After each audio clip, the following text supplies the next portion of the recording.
എം.ടി. വാസുദേവൻ നായരുടെ ഭരണകൂട വിമർശനത്തിന് പിന്തുണയേറുന്നു. എം.ടിയുടെ പരാമർശം കേരളവും മുന്നിൽ കണ്ടാണെന്ന് എഴുത്തുകാരൻ N.E. സുധീർ പറഞ്ഞു. എം.ടിയെക്കുറിച്ച് അറിയാത്തവരാണ് സംശയിക്കുന്നത്. രാഷ്ട്രീയം സൂക്ഷ്മമായി നിരീക്ഷിക്കുന്നയാളാണ് എം.ടി. നേരത്തെ ഫേസ്ബുക്ക് കുറിപ്പിലും N.E. സുധീർ ഇക്കാര്യം വ്യക്തമാക്കിയിരുന്നു. ഞാൻ വിമർശിക്കുകയായിരുന്നില്ല. ചില യാഥാർത്ഥ്യം പറയണമെന്നു തോന്നി. പറഞ്ഞു, അത്ര തന്നെ. അത് ആർക്കെങ്കിലും ആത്മവിമർശനത്തിന് വഴിയൊരുക്കിയാൽ അത്രയും നല്ലത്.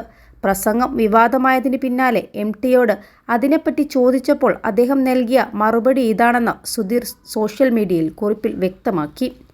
അതേസമയം ഒത്തിരി നാളുകൾക്ക് ശേഷമാണ് ഒരു പ്രമുഖ സാംസ്കാരിക നായകനിൽ നിന്ന് പല്ലുള്ള ഒരു രാഷ്ട്രീയ വിമർശനം കേൾക്കുന്നത്. എം.ടിക്ക് നന്ദി. അധികാരത്തിലുള്ള എല്ലാവരും കേൾക്കേണ്ട ശബ്ദം, മൂർച്ചയുള്ള ശബ്ദം. കാതുള്ളവർ കേൾക്കട്ടെ. അധികാരം അടിച്ചമർത്താനുള്ളതല്ല, അധികാരം ജനസേവനത്തിന് മാത്രം ആവട്ടെ. അദ്ദേഹം ഫേസ്ബുക്കിൽ ഇങ്ങനെ കുറിച്ചു.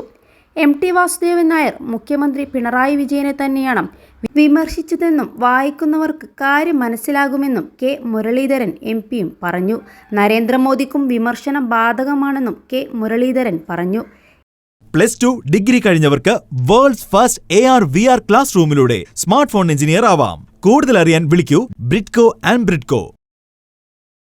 എന്നാൽ എം.ടിയുടെ പരാമർശം മുഖ്യമന്ത്രിക്കെതിരെ തിരിച്ചുവിടാൻ ചിലർ ശ്രമിക്കുന്നുവെന്ന് LDF കൺവീനർ EP ജയരാജൻ പറഞ്ഞു.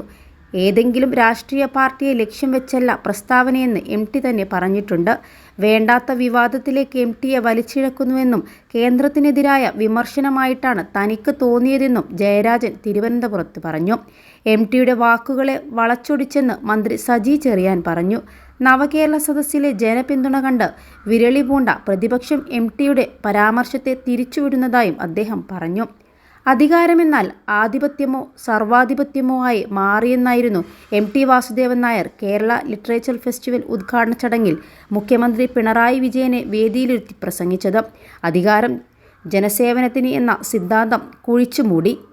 ജനാവലി ആൾക്കൂട്ടമായി മാറുന്നു.